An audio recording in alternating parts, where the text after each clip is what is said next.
My name is Margaret Reed, and the night I celebrated my 30th wedding anniversary was also the night I realized my marriage was over. I remember the clinking of glasses, the polite laughter, the way the candles flickered against the polished wood tables at the Red Lantern. From the outside, it must have looked perfect, a loving couple surrounded by friends, family, and decades of shared memories. But I knew something was wrong the moment I looked into David's eyes. His smile was forced, his shoulders tense. When our guests raised their glasses and shouted, 30 years of love, his phone buzzed on the table between us. He flinched. I tried to ignore it. I told myself it was just a work message that he was tired, that I was overthinking.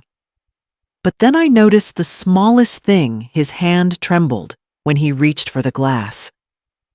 Was it the phone that shook? Or was it his hand? I couldn't tell. And that uncertainty, it dug into me like a splinter I couldn't remove. The evening stretched on with the slow, familiar rhythm of polite conversation. My sister-in-law June talked about her cruise. Our pastor shared a prayer. My daughter Emily made a toast that brought tears to everyone's eyes but mine. I watched David laugh at the right moments, nod at the right jokes, play his role, like a man reading from a script he no longer believed in.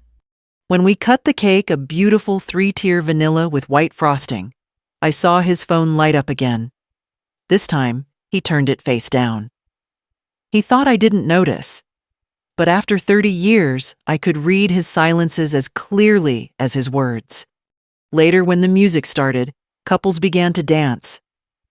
I sat at our table alone, pretending to adjust my bracelet while watching him across the room. He wasn't dancing. He was standing by the exit phone pressed to his ear, his voice low. The lights from the chandelier glinted on his wedding ring, the same ring I'd slipped on his finger 3 decades ago under the Indiana summer sky. I thought about that day, the smell of lilacs in my mother's garden, the church bells the way he'd promised forever. We were barely 25 then, full of dreams and debts and the kind of faith that only youth can carry. We built everything together: a home, 2 children, a business that barely survived the recession. I stood beside him through every failure, every late bill, every storm. But standing there in that crowded room, I realized I didn't recognize the man I'd shared all that with. When the night ended, I gathered our gifts and walked toward the car. David said he'd stay behind to settle the bill. I waited in the driver's seat, the air thick with the smell of roses and frosting. My phone buzzed a message from Emily. "You looked beautiful tonight, Mom. I'm so proud of you both." I smiled, but it felt hollow. After 10 minutes, David came out, slipping his phone into his pocket. I watched him in the rearview mirror as he walked toward the car. He looked like a man returning from somewhere he didn't belong. We drove home in silence. The night outside was quiet, the cornfields stretching endlessly under the pale moonlight. When his phone buzzed again, he reached for it quickly. Too quickly. I pretended to be asleep, my head resting against the window. Out of the corner of my eye, I saw him tilt the screen away from me.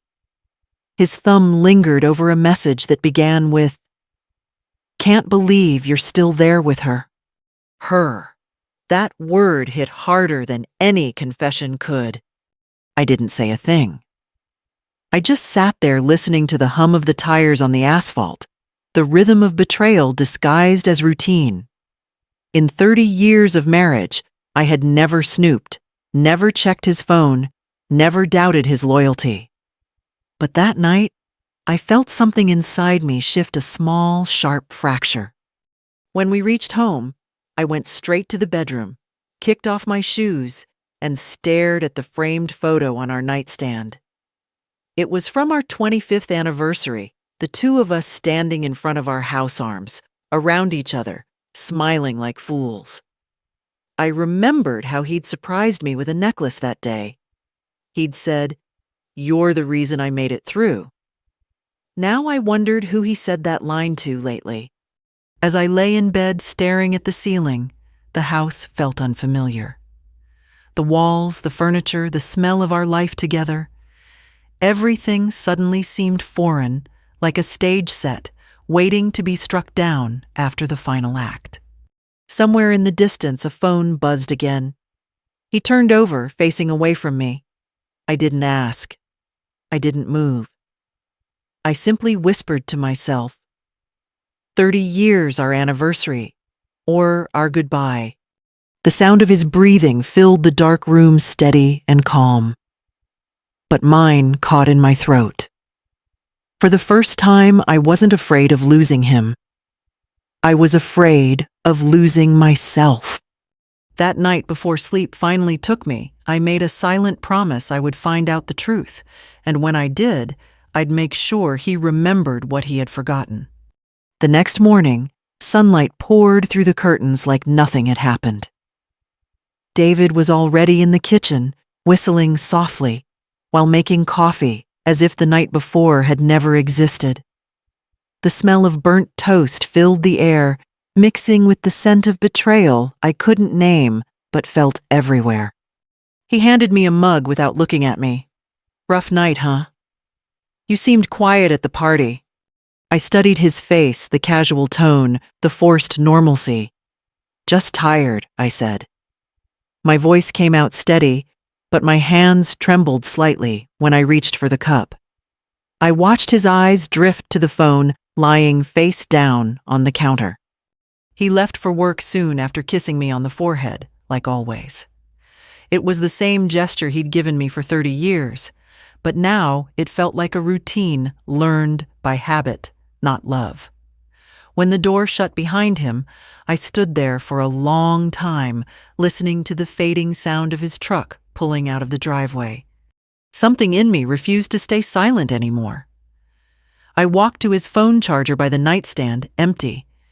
He'd taken it with him, though he rarely did. My heart began to beat faster. Maybe I was being paranoid. Maybe that text meant nothing. But deep down, I already knew the answer. I spent that morning cleaning the kitchen like a woman trying to scrub away her thoughts. Every sound felt louder, the ticking clock, the running faucet, even the chirping birds outside. My mind replayed that moment from the night before over and over.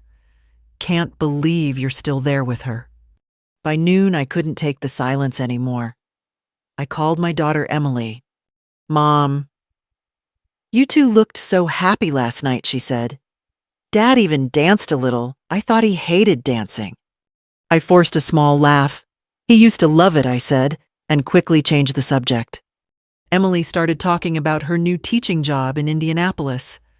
I listened, but my thoughts kept drifting. My daughter's voice reminded me of what was at stake, the family we had built, the decades of shared life. Was I willing to tear that apart? Or was David the one already doing it? That night, I waited for him to come home. He was late. I sat at the kitchen table dinner untouched. When his truck finally pulled into the driveway, I pretended to be reading. He came in smelling like cologne I didn't recognize, expensive, not the cheap aftershave he'd always used. "Long day?" I asked. "Yeah, the guys wanted to grab a beer after work," he replied, avoiding my eyes. "Anyone I know?" He hesitated just long enough for the silence to answer for him. "Just the usual crew," he said finally, his tone clipped. We ate in silence. When he got up to wash his plate, his phone buzzed. He glanced at it, then quickly put it face down again. My stomach turned. That night, after he fell asleep, I sat at my vanity, staring at my reflection in the mirror. The woman staring back looked calm, but her eyes were alive with questions. I opened the drawer, pulled out an old notebook I hadn't used in years, and wrote one sentence. "If he's lying, I'll find out, but I'll do it my way." The next few days became a quiet investigation. I didn't accuse him. I observed. I noted the small details, his shirt smelling faintly of perfume, the way he smiled when reading certain messages, how he started locking his phone screen. On Wednesday, I asked casually, "Do you still play cards with Gary on Thursdays?" He nodded. "Yeah. Why?" "Oh, nothing. I was thinking of making my lemon bars. He always loved those." He smiled, but it didn't reach his eyes. "Sure. He'll appreciate that." Thursday came. Around 6, he kissed my cheek and said, "Don't wait up." I watched from the window as he backed out of the driveway. 15 minutes later, I followed. His route to Gary's house was predictable, but halfway there, he turned in the opposite direction toward the lake. My chest tightened. I slowed my car, staying several lengths behind. He pulled into the parking lot of a small diner called Harbor Cafe, one I knew well. I parked behind a delivery truck, heart pounding. Through the diner's glass window, I saw him sit at a booth across from a woman with chestnut hair and a blue scarf. She reached across the table, touching his hand. He smiled, the real kind, the one he hadn't given me in years. It was Linda. Linda, my oldest friend from church, the one who helped plan our anniversary party, the one who hugged me that very night and whispered, "You're lucky to have a man like David." My stomach dropped. My fingers gripped the steering wheel so hard they hurt. For a moment, I couldn't breathe.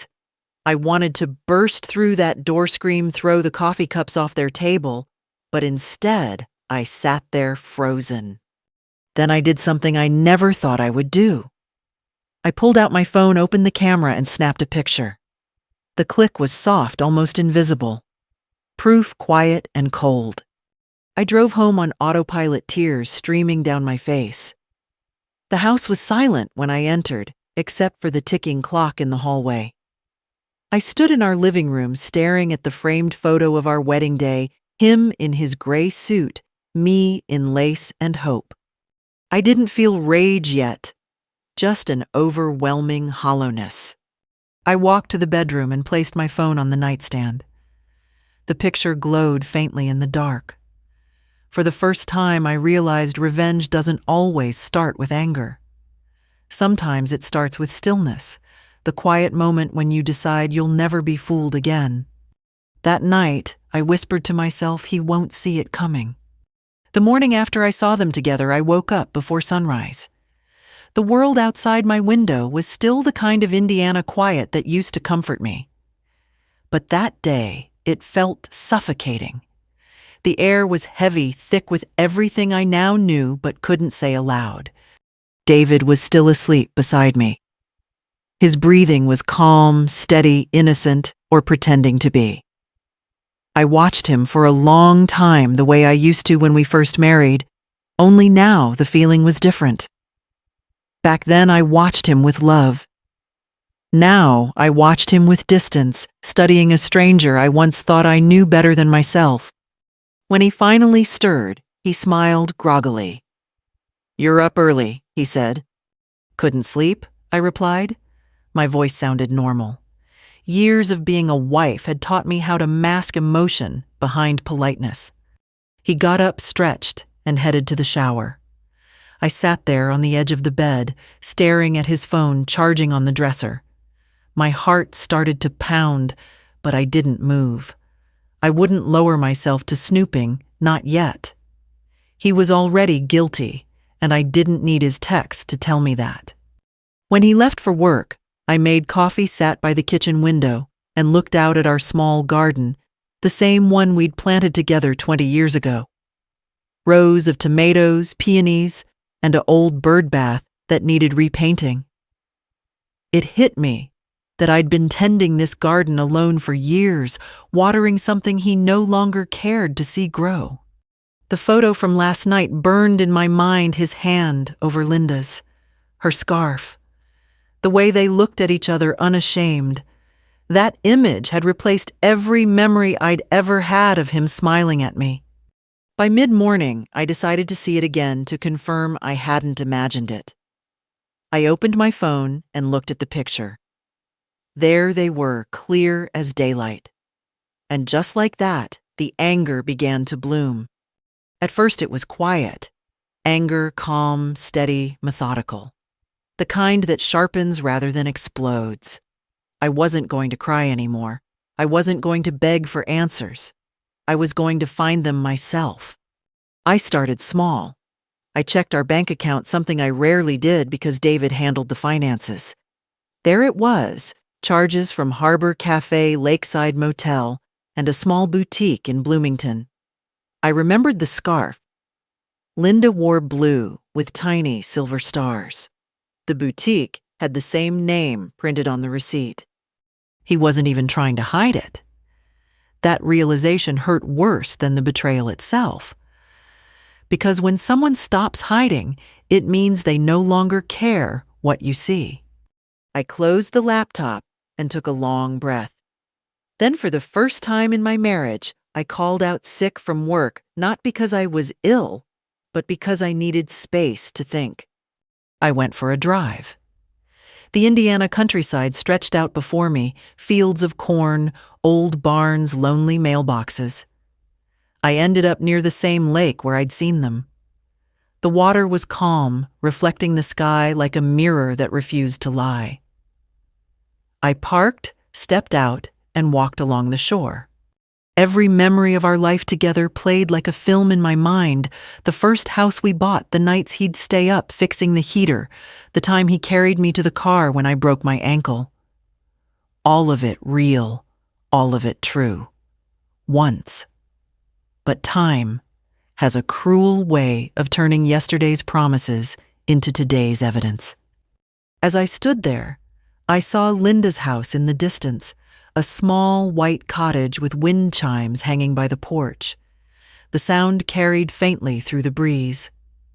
I remembered visiting her there years ago, bringing her soup when she was sick, helping her paint her living room, listening to her talk about her loneliness after her husband died. The betrayal cut deeper because it came from a place of trust. That night, David came home later than usual. He smelled faintly of lavender, Linda's scent. I kept my face neutral as he sat at the table, scrolling through his phone. "Long day?" I asked. "Yeah," he muttered, not looking up. "Did you see Linda today?" The fork froze halfway to his mouth. "What?"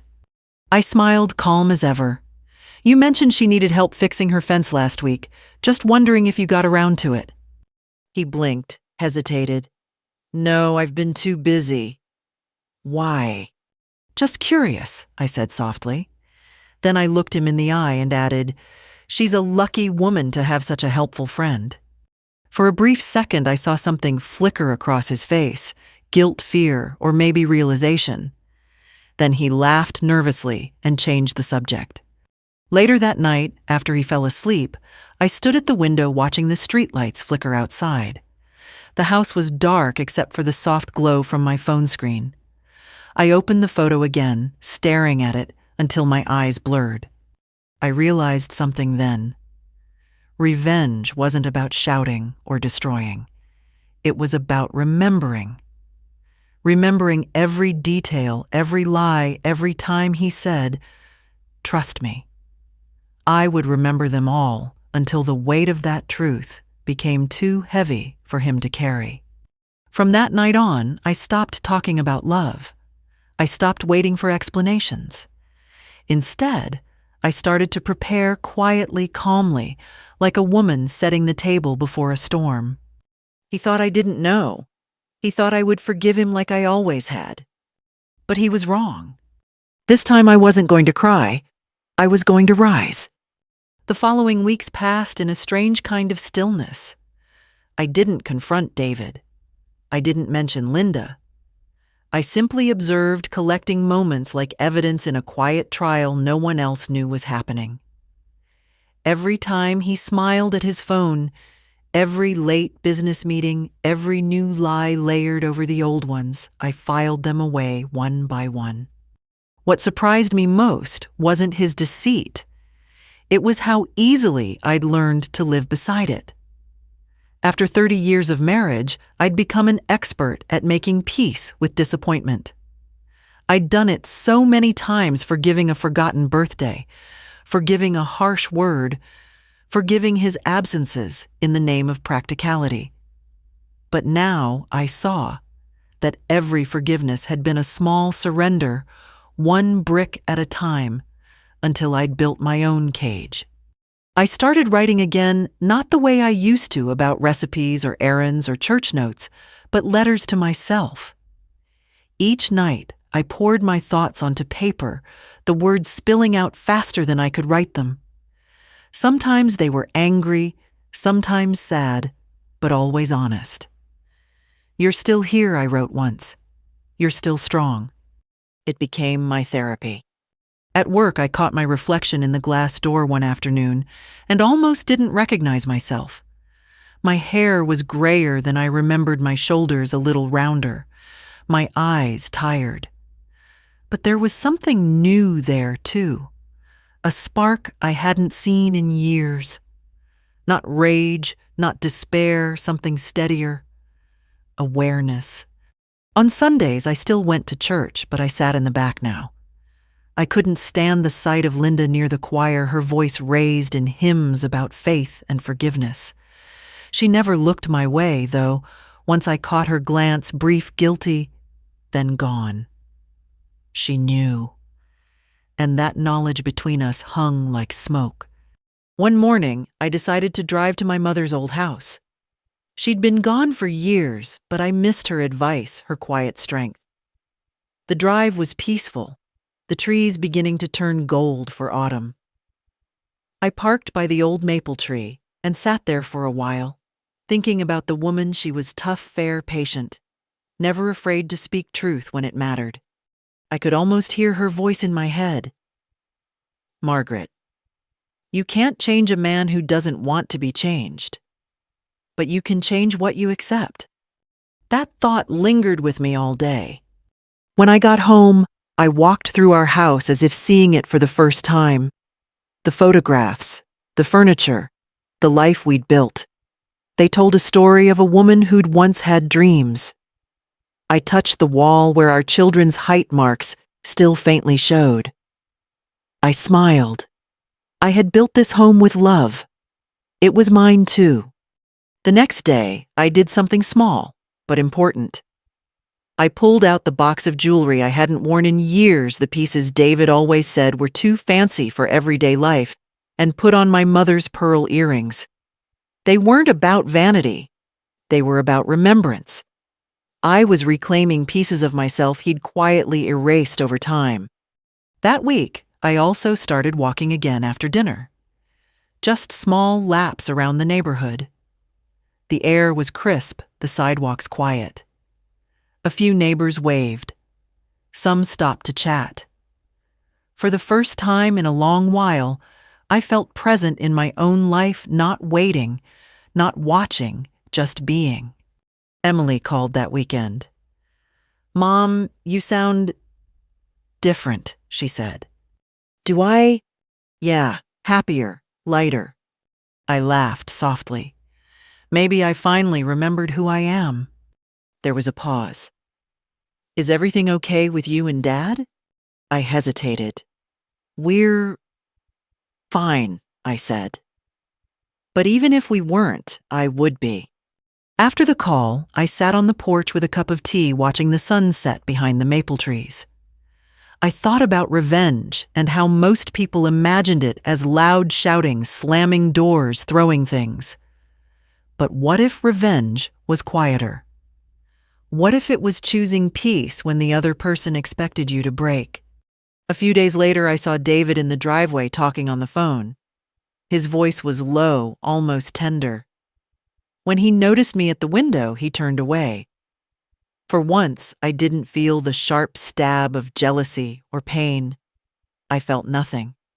And in that nothingness, there was freedom. I started planning not revenge in the old sense, but renewal. I reopened my catering business, Margaret's Table, which had closed years ago when David convinced me it was too much work. I called a few old clients, reconnected with the local community center, and by the end of the week, I had 3 small events lined up. The kitchen came alive again. Flour on the counter, the hum of the oven, the smell of cinnamon rolls cooling by the window. I had forgotten how happy cooking made me. Every batch I baked felt like reclaiming another piece of myself. One evening as I packed cupcakes for a church event, David came in. "You're really doing this again?" he asked, almost amused. "Yes," I said simply. He smirked. "You don't have the energy for that kind of thing anymore." I looked at him calm. "You'd be surprised what I have energy for these days." He laughed, shaking his head, and walked out. But I saw the flicker of uncertainty in his eyes, a small, growing awareness that he no longer understood me. That night, I stood by the window looking at the reflection of our living room, the same room that once felt like a prison. It didn't anymore. It felt like the starting line of something new. The next time his phone buzzed, I didn't flinch. I didn't even turn my head. I simply whispered to myself, "Let him keep his secrets. I'm done living in them." And in that moment, I knew the woman I had been quiet, obedient, afraid to lose him was gone. The woman standing there now was something entirely different. She was the storm he never saw coming. It happened on a Thursday evening, quiet, ordinary, deceptively peaceful. The kind of night that would pass without notice for most people. But for me, it would become the night my silence ended. David had told me he was going out for a business dinner. I'd stopped asking who the dinners were with weeks ago. He'd started dressing nicer for them, polished shoes, ironed shirts, a whiff of that new cologne. The first few times it stung. Now it barely grazed the surface. I'd already decided how this would end. By 7:30, he was gone. I waited 15 minutes, then grabbed my car keys and the manila envelope sitting on the counter inside the photo I'd taken at the diner, and a printed copy of a recent credit card statement. I wasn't nervous anymore. My hands were steady. My breath even. I knew where he'd be. The Harbor Cafe was warm and softly lit, the kind of place meant for privacy. I parked across the street, watching through the window. There they were, David and Linda, sitting in the same booth, wine glasses touching heads, leaning close. He reached across the table, brushed a strand of her hair from her face. I watched him smile, that easy, boyish smile that used to belong to me. I could have sat there longer, but I was done being an observer in my own life. I opened the car door, stepped into the cool air, and walked straight inside. The bell over the door chimed. Their laughter froze. Linda's face drained of color, her hand slipping from his. David turned, the smile vanishing as his jaw tightened. "Margaret," he said, standing quickly, "what are you doing here?" I walked calmly to their table, placed the envelope in front of him, and met his eyes. "You forgot to take your honesty with you, so I brought it." The cafe went silent. Even the waitress stopped moving. Linda opened her mouth, but no sound came. Her fingers fidgeted with her scarf, the same blue one from that day. I looked at her. "You helped me pick out my anniversary dress, remember? You said it made me look elegant. You said David was a lucky man." I let out a small, sad laugh. "I suppose you meant it more than I realized." David stammered. "Margaret, it's not what it looks like." "It's exactly what it looks like," I interrupted. My tone was steady, almost gentle. "You can save your performance for someone who still buys tickets." He flushed, glancing around as people pretended not to stare. "Let's talk outside," he whispered. "No," I said. "I've done enough whispering." I picked up the wine glass in front of him, studied the red stain on the rim, then set it back down carefully. 30 years, David. 30 years of loyalty, patience, and faith. And this, I gestured toward the table. This is how you spend the night, meant to celebrate all that. He couldn't look at me. Linda tried to speak, her voice trembling. "Margaret, please." We didn't mean to hurt you. I smiled coldly. You meant to be happy. It's just a shame your happiness required someone else's pain. I turned and walked toward the door. No yelling, no tears, no drama. Just a quiet exit, the kind that leaves echoes. Outside, the air was cold, but it felt clean. I stood by my car, breathing deeply for the first time in months. Behind me, I heard the door open. David followed, calling after me. Margaret, please wait. I made a mistake. Let's talk about this. I turned to face him. No, David. You made choices. Talking is what you should have done 30 years ago. He reached for my arm. I stepped back. Don't, I said sharply. You've already taken enough from me. My time, my trust, my peace.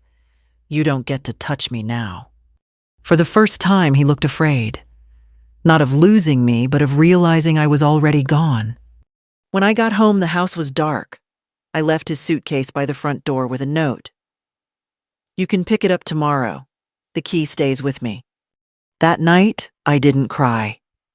I didn't replay the moment or question whether I'd done the right thing. I simply sat in the quiet, the kind that used to feel lonely, but now felt like ownership. The house was mine again. Every chair, every lamp, every photo, all reclaimed territory. In the morning, he came by, knocking softly. I didn't answer. He texted, "We need to talk." I wrote back, "There's nothing left to say." By the afternoon, his clothes were gone, and the silence that followed wasn't heavy. It was relief. Over the next week, I threw myself into my catering business. Orders came in faster than I expected, old clients, new referrals. I even catered a baby shower for one of Emily's friends. Standing behind the dessert table, watching people laugh, I felt alive again. On the third day, I saw Linda at the grocery store. She froze near the produce aisle, clutching a bag of apples. I didn't stop. I just looked her in the eye, calm, unreadable, and walked past. No words, no confrontation. My silence said everything. A week later, David showed up again, flowers in hand. I'm sorry, Margaret. I don't know what I was thinking. It was stupid. It's over with Linda. I'll do anything to fix this. I looked at the flowers, red roses my least favorite. You were thinking you could have both, I said quietly. And you're wrong. He stepped closer. Please, just give me another chance. I met his eyes. Don't say sorry because you were caught. Say sorry because you forgot who I was. He had no answer, just silence. When he left, I closed the door gently behind him. The echo of the latch was the most satisfying sound I'd heard in years. That night, I stood in the same kitchen where I once waited for his texts, his apologies, his love. Only now, I waited for nothing. The stillness felt like peace. And I realized sometimes revenge doesn't need to shout. Sometimes it only needs to walk away with dignity intact and the door quietly closed behind it. I woke up the next morning to sunlight pouring through the kitchen window, catching the dust motes as they floated in the air. It was quiet. No footsteps. No phone buzzing on the counter. No half-hearted apologies. Just the hum of the refrigerator and the steady rhythm of my own breathing. For the first time in years, that silence didn't feel lonely. It felt earned. The house looked different somehow. Not because I'd changed anything, but because it finally belonged to me again. The coffee tasted richer. The floor creaked softer, and every corner seemed to whisper, "You did it. You're free." David called once that week, then again, the next, then stopped. I didn't block him. I didn't need to. He had become irrelevant, a ghost in the story I was still writing. I poured myself into my catering business. Orders rolled in small at first, then steady. Weddings, church luncheons, retirement parties. People remembered Margaret's table and were glad to see it back. I even got a feature in the local paper, Local Woman Revives Beloved Catering Service. There was a photo of me holding a tray of pies, smiling, not the polite smile I used to wear for David's coworkers, but a genuine one, warm and unguarded. It felt good to be needed again, but this time on my own terms. My kitchen smelled of cinnamon and baked apples, the counters dusted with flour, the radio playing softly. The space that once felt like a duty now felt like creation. One afternoon, I catered a small luncheon at the community center. As I arranged the desserts, a man approached, tall, kind eyes with a gentle quiet about him. His name was Paul, a retired carpenter who volunteered teaching woodworking classes for seniors. He'd lost his wife 5 years ago. He said he admired how calm I looked in the middle of all the bustle. I laughed and said, "Calm is what happens when you've already lived through the storm." He smiled at that. Then maybe we're both survivors. We started talking more after that coffee on Saturdays, walks by the lake. Nothing romantic, just easy company. The kind that didn't demand anything, didn't need explaining. For a long time, I thought I'd forgotten how to enjoy simple conversation. But with Paul, it came back naturally, like a song I hadn't realized I still knew the words to. Meanwhile, word about David and Linda spread quietly through town. Small towns have long memories and short patience for hypocrisy. Someone told me she'd left her position at church. Another mentioned that David had sold his business and moved in with his brother in Ohio. I didn't gloat, though part of me wanted to.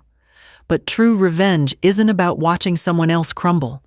It's about rising so high they can't even see where you've gone. 6 months later, I received an unexpected call from the Red Lantern, the same restaurant where our anniversary party had taken place. The manager wanted to hire Margaret's table to cater their spring fundraiser. I almost said no, but something inside me whispered go. The night of the event, I stood behind the dessert table arranging pies and cheesecakes under soft golden lights. My staff, 2 local women I'd hired, laughed as they worked beside me. I felt alive in a way I hadn't in decades. Then I saw him. David stood at the entrance looking older, thinner, like someone carrying a weight he couldn't put down. He spotted me and froze. For a moment, neither of us moved. Then he approached slowly, the way you might approach a wild animal that used to trust you. "Margaret," he said, voice low. "You look good." "Thank you," I replied, calm and steady. "You look different." He gave a sad smile. "I've missed you." I wiped my hands on my apron. "You missed the version of me that didn't know better." He lowered his eyes. "I ruined everything. I don't expect forgiveness." "Good," I said softly, because I already gave it to myself. He nodded, unsure what to say. Around us, laughter and music filled the air. The sound no longer hurt. It just existed the way light does when you step out of a shadow. "Are you happy?" he asked finally. I looked around, the warm lights, the smell of food, the people who respected me, the peace in my chest. "Yes," I said. "Happier than I ever thought I'd be." He swallowed hard like he wanted to say more, but didn't. "I'm glad," he murmured. "Me too." I turned back to my work arranging a fresh tray of tarts. He lingered a moment, then walked away. I didn't watch him go. I didn't need to. Later that night, after the guests had left and the tables were cleared, I stood in the empty dining room, listening to the quiet hum of the lights overhead. I thought about that night, months ago. The trembling phone, his uneasy smile, the question that haunted me. Our anniversary, or our goodbye? Now I knew the answer. It had been both. That night had ended one life and started another. As I walked out into the cool night air, Paul was waiting by my car. "Need a hand?" he asked, smiling. "Always," I said. He took a tray from me, and together we loaded the last of the dishes. I glanced back at the restaurant one last time, not with sadness, but with quiet gratitude. I never thought I'd find peace in the same place I lost everything, I said softly. Paul looked at me. Maybe you didn't lose anything. Maybe you just traded pain for freedom. I smiled. Maybe so. As we drove away, the reflection of the restaurant lights shimmered in the rearview mirror, distant now but still glowing. And for the first time in a long time, I felt exactly where I belonged. Autumn came early that year. The air grew crisp.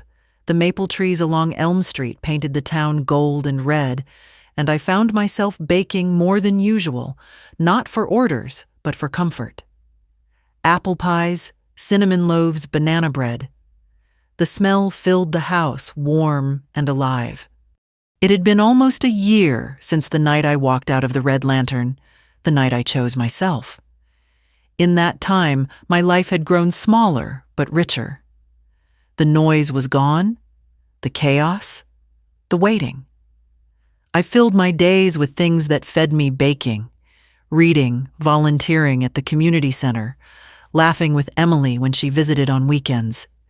Peace had replaced passion, and for the first time I understood that was okay. One Sunday morning, I attended service at a different church, one that didn't echo with Linda's voice or old memories.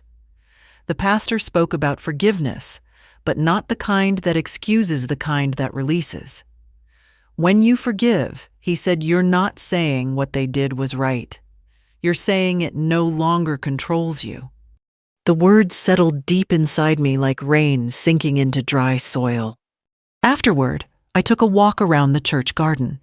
The chrysanthemums were blooming bees, humming lazily in the sun. That's when I saw her Linda. She looked smaller somehow.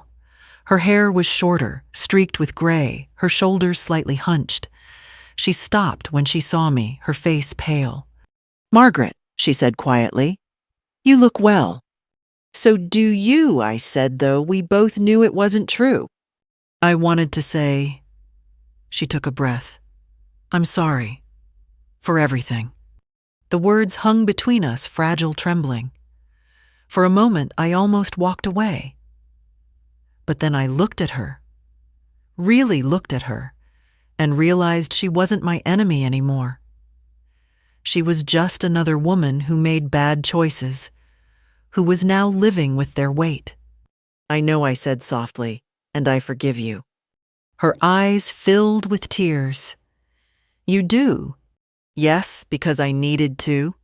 I smiled faintly. "Not for you, for me." She nodded, speechless. I left her there among the flowers, feeling lighter than I had in months. That night, I sat by the fireplace with a cup of tea, the flames reflecting in the window. I thought about everything that had happened, the betrayal, the loneliness, the slow climb back to myself. And I realized something. Revenge hadn't given me peace. Letting go had. But revenge had given me clarity. It showed me who I was when everything else was stripped away. It taught me that a woman doesn't need permission to begin again. I decided to write about it not as a confession, but as a story. A story for women like me who had given everything only to be left behind. I called it 30 Years Our Anniversary, or Our Goodbye. I sent it to a small local magazine. 2 months later, they published it in their Real Voices section. The editor wrote to me, "Your story touched so many of our readers. They said it gave them hope." That letter brought me to tears in a way David never could. Because for the first time, my pain had turned into something useful. A few weeks later, Emily came to visit. She brought her fiancé Tom, a gentle man with kind eyes. We had dinner together, laughter echoing through the kitchen that once held so much silence. Afterward, as I washed the dishes, Emily came up behind me and wrapped her arms around my shoulders. "I'm proud of you, Mom," she whispered. "You taught me what strength really looks like." I turned and hugged her tight. "Just promise me one thing," I said. "If you ever feel yourself shrinking in love, Remember, you deserve to take up space." She smiled, tears shining in her eyes. "I will." A few weeks later, I attended her wedding. The ceremony was small, set in a quiet garden just outside Bloomington. When she walked down the aisle radiant in lace, I felt something in me mend completely. Watching her and Tom exchange vows, I wasn't thinking about my past. I was praying for her future. After the ceremony, as guests danced under the twinkle lights, Paul the carpenter from the community center found me by the buffet table. He handed me a glass of sparkling cider and said, "I think your daughter gets her courage from you." I smiled. She gets it from watching me learn it the hard way. We stood together in the warm evening air, the music drifting softly through the trees. For a long time, I said nothing, just watched the lights shimmer. Then I turned to him and said, "Do you ever think about how strange it is? How the worst thing that ever happens to you can sometimes lead to the best version of yourself?" Paul nodded, all the time. And in that moment, I realized my story wasn't about betrayal. It was about rebirth. I used to think belonging meant being someone's wife, someone's mother, someone's something. Now I understood it was simpler. Belonging meant standing on your own 2 feet and saying, "I'm still here." So if you're listening to my story tonight, wherever you are, in your kitchen, your car, your quiet room, at the end of a long day, I want you to hear this. You are stronger than you think. You are not what was done to you, and even after heartbreak, you can begin again. Because belonging doesn't come from who stays beside you. It comes from who you become when everyone else leaves. Thank you for listening to my story. If it touched you, share it with someone who needs a reminder that strength has no expiration date and neither does hope.